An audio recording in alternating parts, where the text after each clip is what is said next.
28 जानेवारी 2026 ही तारीख महाराष्ट्राच्या राजकारणात कायमची लक्षात राहील, कारण याच दिवशी उपमुख्यमंत्री अजित पवार यांचं विमान अपघातात आकस्मिक निधन झालं आणि एका क्षणात सगळं काही बदलून गेलं.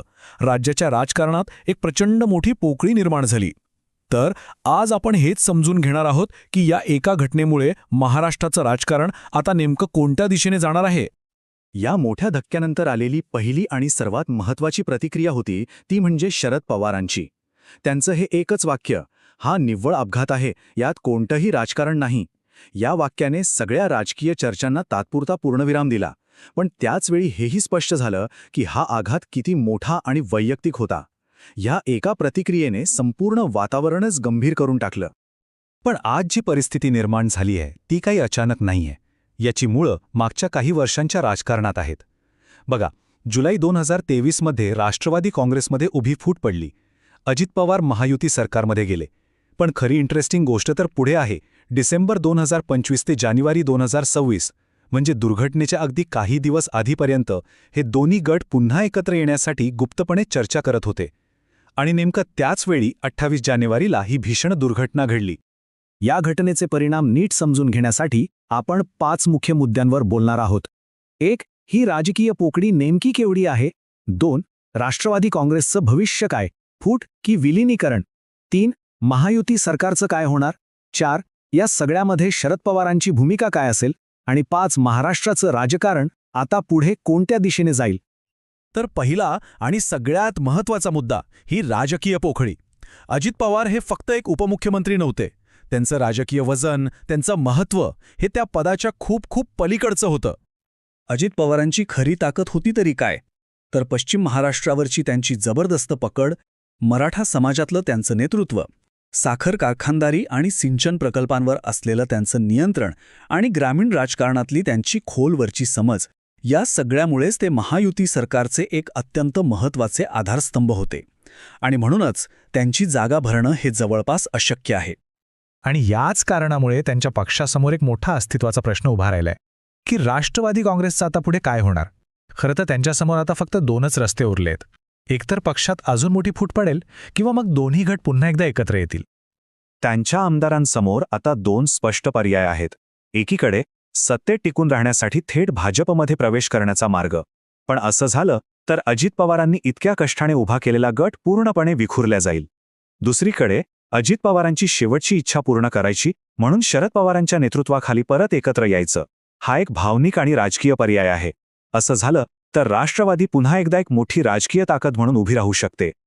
आणि इथे एक अशी गोष्ट समोर येते जी ऐकून अनेकांना धक्का बसेल. या दुर्घटनेच्या आधी दोन्ही गट एकत्र येण्यासाठी बोलणी करत होते. आणि किती बैठका झाल्या असतील असं वाटतं? 1-2 नाही, तब्बल 14 गुप्त बैठका. इतकंच नाही तर 8 फेब्रुवारीला याची अधिकृत घोषणा करण्याची तयारी सुद्धा झाली होती. आणि या सगळ्याच्या मागे कोण होतं? तर खुद्द अजित पवार. तेच यासाठी पुढाकार घेत होते.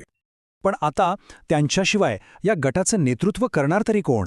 प्रफुल्ल पटेल आणि छगन भुजबळ यांच्यासारखे मोठे नेते आहेत हे खरंय, पण दादांसारखा करिश्मा, ती कार्यकर्त्यांवरची पकड कोणाकडेच नाही.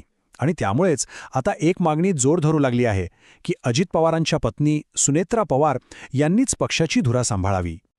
चला आता पक्षाच्या राजकारणातून जरा सरकारकडे वळूया. या सगळ्याचा महायुती सरकारच्या स्थिरतेवर नेमका काय परिणाम होईल? जर आपण महायुतीचं विधानसभेतलं संख्याबळ पाहिलं तर त्यांच्याकडे 220 पेक्षा जास्त आमदार आहेत. म्हणजे अजित पवार गटाच्या 41 आमदारांशिवाय सुद्धा सरकारला बहुमताचा कोणताही धोका नाही. त्यामुळे सरकार तर पूर्णपणे स्थिर आहे. पण खरी गोष्ट ही आहे की सरकार स्थिर असलं तरी पडद्यामागे एक मोठी सत्तास्पर्धा सुरू झाली आहे. अजित पवारांच्या जाण्यामुळे महायुतीतलं जे पॉवर बॅलन्स होतं ते पूर्णपणे बिघडलंय. त्यामुळे आता महत्त्वाची खाती आणि पदं मिळवण्यासाठी एक नवी रस्सीखेच सुरू होणं अटळ आहे. यातली सगळ्यात मोठी अडचण आहे ती म्हणजे खात्यांची. अर्थ, नियोजन, राज्य उत्पादन शुल्क म्हणजे राज्याचा तिजोरीची चावी असलेली सगळी महत्त्वाची खाती अजित पवारांकडे होती. आणि येत्या मार्च महिन्यात राज्याचा अर्थसंकल्प सादर करायचा आहे. अशावेळी ही प्रचंड मोठी जबाबदारी कोण सांभाळणार, हा एक मोठा प्रशासकीय प्रश्न निर्माण झालाय. या सगळ्या गोंधळाच्या आणि अनिश्चिततेच्या केंद्रस्थानी एकच व्यक्ती आहे ज्यांच्या एका निर्णयावर महाराष्ट्राचं पुढचं राजकारण ठरू शकतं. आणि ते नाव आहे शरद पवार. त्यांचं वय आणि मागच्या काही काळातला राजकीय संघर्ष हे सगळं असूनही शरद पवार पुन्हा एकदा राज्याच्या राजकारणाच्या सेंटर स्टेजवर आले आहेत. त्यांचा अनुभव आणि त्यांचं राजकीय चातुर्य पाहता ते पुन्हा एकदा किंगमेकरच्या भूमिकेत आले आहेत हे नक्की. तर त्यांच्यासमोर आता कोणकोणते पर्याय आहेत? 1. ते दोन्ही गटांना एकत्र आणून विलिनीकरणाचं नेतृत्व करू शकतात. 2. या परिस्थितीचा फायदा घेऊन विरोधी महाविकास आघाडीला आणखी मजबूत करू शकतात. तिसरा मार्ग म्हणजे या कशातही न पडता फक्त स्वतःच्या पक्षाच्या पुनर्बांधणीवर लक्ष केंद्रित करायचं. आणि सर्वात महत्त्वाचं म्हणजे सुनेत्रा पवार आणि सुप्रिया सुळे यांच्या राजकीय भविष्याबद्दल एक कौटुंबिक आणि राजकीय निर्णय घ्यायचा. आणि या सगळ्या मुद्द्यांना एकत्र आणल्यावर आपण शेवटच्या आणि सर्वात महत्त्वाच्या प्रश्नाकडे येतो. महाराष्ट्राची पुढील राजकीय दिशा काय असेल? राज्याच्या सत्तेच्या समीकरणांवर याचे दूरगामी परिणाम नेमके काय होतील? पुढच्या काही महिन्यांचं चित्र तसंच स्पष्ट आहे. महायुती सरकार स्थिर राहील आणि मंत्रिमंडळात मोठे फेरबदल होतील. पण जर आपण लाँग टर्मचा विचार केला तर भाजपचं महायुतीमधलं वर्चस्व आणखी वाढेल. राष्ट्रवादीची एकूण ताकद कदाचित कमी होईल, पण त्याचवेळी शरद पवारांच्या नेतृत्वाखाली एक मजबूत विरोधी पक्ष उभा राहण्याची शक्यताही नाकारता येत नाही. तर या सगळ्याचा सारांश काय आहे? सोप्या भाषेत सांगायचं तर भाजप आता महायुतीमधला निर्विवादपणे सर्वात मोठा पक्ष बनेल. एकनाथ शिंदेंची नंबर 2चा भागीदार म्हणून बार्गेनिंग पॉवर वाढेल. अजित पवार गटासमोर विलीन होण्याशिवाय किंवा हळूहळू राजकीयदृष्ट्या कमजोर होण्याशिवाय फारसे पर्याय उरणार नाहीत. आणि शरद पवार ते पुन्हा एकदा राज्याच्या राजकारणाचे केंद्रबिंदू ठरतील. म्हणजे शेवटी आपल्यासमोर एकच मोठा प्रश्न उभा राहतो. अजित पवारांची दोन्ही राष्ट्रवादी काँग्रेसला एकत्र आणण्याची जी शेवटची इच्छा होती ती पूर्ण होणार, की त्यांच्या जाण्यामुळे महाराष्ट्राच्या राजकारणात एक संपूर्णपणे नवं पर्व सुरू होणार आहे? याचं उत्तर अर्थात येणारा काळच आपल्याला देईल.